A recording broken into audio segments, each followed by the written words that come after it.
Olá, amigos do canal Geomasa, como é que vocês estão? Tudo bem? Tudo tranquilos? Opa, estamos com uma série de dados aqui na lousa e, claro, com o mapa da América Central. Então só pode ser o Jornal do Masa Especial Países. Nós que estamos analisando todos os países do continente americano.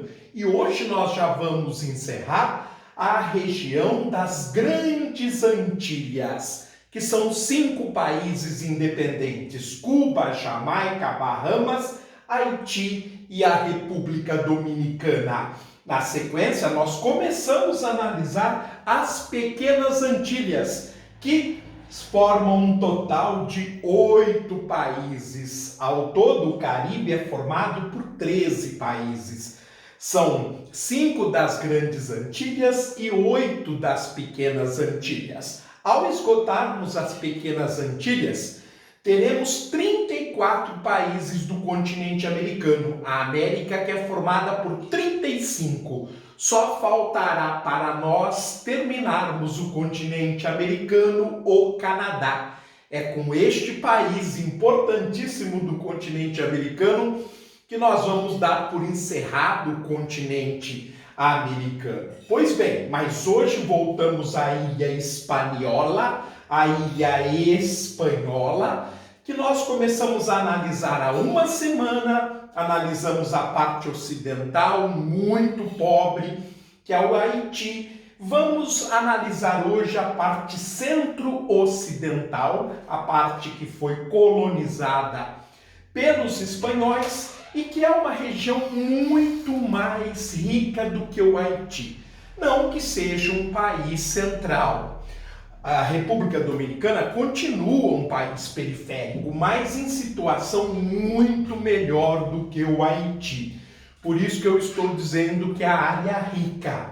A República Dominicana, que tem uma extensão maior, uma população aproximadamente do mesmo tamanho. E é um dos países mais visitados do mundo. As praias são belíssimas, as ilhas que pertencem à República Dominicana, espalhadas pelo Mar do Caribe, também são muito visitadas.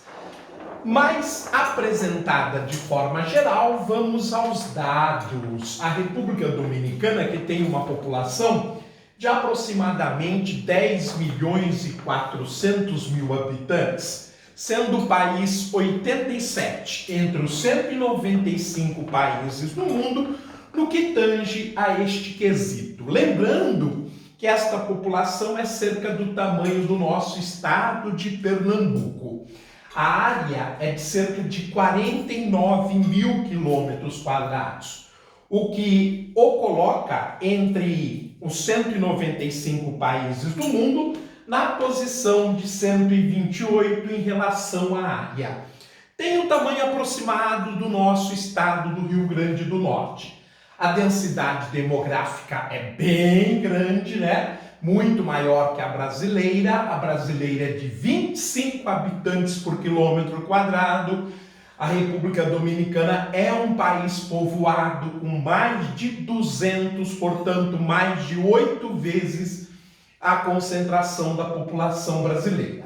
Sua maior cidade capital é Santo Domingo, uma cidade que tem 1/3 da população do país, com mais de 3 milhões e 200 mil habitantes. Quer dizer, uma cidade grande em relação a um país que tem uma taxa de urbanização surpreendente, semelhante à do Brasil, 82%, o que mostra que é um país de um nível muito superior em termos econômicos do que seu vizinho Haiti. O crescimento vegetativo está na média da América Latina, 1%. O percentual de imigrantes é alto em relação aos países que analisamos até agora, 4%, sobretudo porque os haitianos cruzam a fronteira no meio da floresta e se embrenham dentro da República Dominicana. Em relação à distribuição etária, nota um comportamento típico de país periférico, com um grande percentual de jovens e percentual de idosos muito pequeno. A esperança de vida é baixa, menor que a brasileira, o que mostra que, apesar da evolução econômica, o país tem problemas. Os homens esperam viver lá 70 anos, as mulheres 73 anos, portanto menos do que no Brasil. A natalidade e a mortalidade são médias, claro que quando você subtrai uma da outra, dá diferença do crescimento vegetativo, porque o crescimento vegetativo é anual, enquanto a taxa de natalidade, a taxa de mortalidade, ela é uma média de 10 anos. A taxa de mortalidade infantil mostra também que o país tem problema. São 22 crianças mortas antes de completar 1 ano de idade, num total de 1.000 bebês. A saúde tem um orçamento muito modesto, de apenas 6,2%. Isso explica, em parte, os problemas socioeconômicos que nós acabamos de ver. O orçamento total do país é de 12,8 bilhões. A saúde usa somente 6,2% deste valor. E este valor, o orçamento de 12,8 bilhões, representa somente 6,8% do PIB do país, mostrando que aquela tese que nós estamos falando desde o primeiro país até hoje, até agora, em quase 60, não tem nenhuma violação. Parece uma lei da natureza. Quanto menos a economia está ligada ao setor do Estado, mais pobre o país é. E o contrário é verdadeiro. Quanto mais o Estado está na economia, mais rico o país é. Em relação à educação, isso talvez esteja projetando a República Dominicana para o futuro. E por isso que ela está em processo de mudança. Ela é obrigatória dos 3 anos, portanto, da educação infantil, até os 17 anos, portanto, até o fim do ensino médio. Nenhum dos países da América Latina, capitalistas que nós analisamos até agora, tem essa faixa de idade de obrigatoriedade e de o Estado assumir essa obrigatoriedade. Então, isto está fazendo a diferença e fará muita diferença no futuro breve da República Dominicana. A taxa de analfabetismo é alta, porém é melhor que a brasileira. 6,2% dos dominicanos não sabem ler e escrever. No Brasil, como sabemos, é 8,5%. Por falar no Brasil, o sistema de governo é o mesmo, ambos são repúblicas presidencialistas. O chefe de governo e de Estado é o presidente Danilo Medina Sánchez. O Sánchez, que nasceu em 1951, portanto tem 69 anos, e assumiu o poder no dia 16 de agosto de 2012, ou seja, está há 7 anos no poder, no seu segundo período de governo.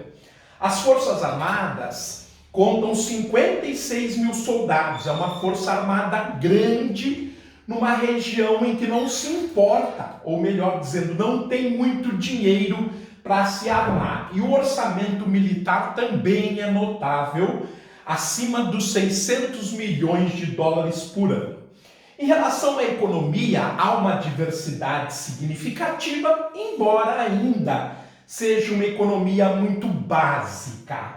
As indústrias, o grande destaque é o turismo, que movimenta mais de 6 bilhões de dólares por ano e deixa a balança de pagamentos do país positiva, portanto, coloquei em primeiro lugar a sucroalcooleira, que faz do país concorrente do Brasil, a metalurgia, já que esta parte da ilha tem bons recursos naturais, a indústria têxtil, cimento e a produção de cigarros. Em relação à agropecuária, ela também é importante. Nós temos o coco, o fumo, a cana, café, algodão, arroz, feijão, batata, milho, banana e um bom rebanho de suínos. Veja então que nós temos uma grande diversidade de produtos tropicais, sendo que os que são voltados para a exportação em sistema de plantation. Porém, há produtos de subsistência também, caso do arroz, do feijão, da batata e do milho. Em relação aos recursos naturais, o ouro e a prata, sobretudo o ouro, uma grande produção mundial, o níquel e a bauxita, que é o minério de alumínio, fecham os produtos.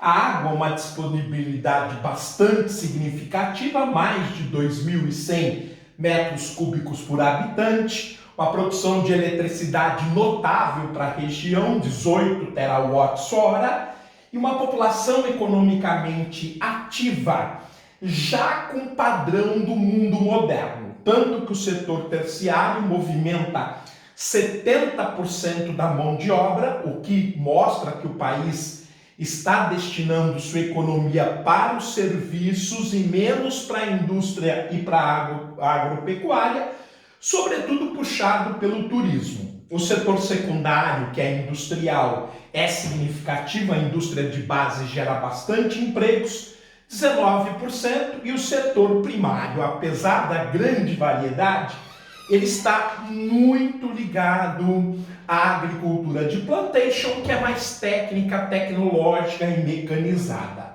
O desemprego é elevado, 5,8%. Isso ainda tem que ver com as taxas socioeconômicas, sobretudo ainda a baixa qualificação da mão de obra. Em relação às finanças, nós temos como moeda o peso dominicano. Você precisa de 51 pesos para comprar $1. O PIB do país é o maior da região, com 190 bilhões de dólares e uma renda per capita superior à brasileira, de 17.800 dólares. Claro que isto ainda não se reflete na distribuição de renda, por isso que a gente tem alguns problemas socioeconômicos. O crescimento econômico do país, que é estável em função de seus governos democráticos, o que é raro na região, uma região muito instável, foi o ano passado de 7%. País da América Latina que mais cresceu. O turismo movimenta, olha lá, os dados atualizados já são quase 8 bilhões de dólares ao ano, e a carestia do custo de vida é de 3,6% ao ano, pode-se dizer que há um controle. O país importa bem mais do que exporta, que é uma característica da região, mas praticamente o turismo iguala a situação atualmente, deixando um pequeno déficit ainda na balança de pagamentos. Então o perfil mais atual mudou em relação ao que a gente analisou na primeira parte, né? Por quê? Porque nós estamos trazendo os dados atuais e não os dados históricos recentes. As importações são principalmente feitas com os Estados Unidos e a China, e a venda para os Estados Unidos e para o vizinho Haiti.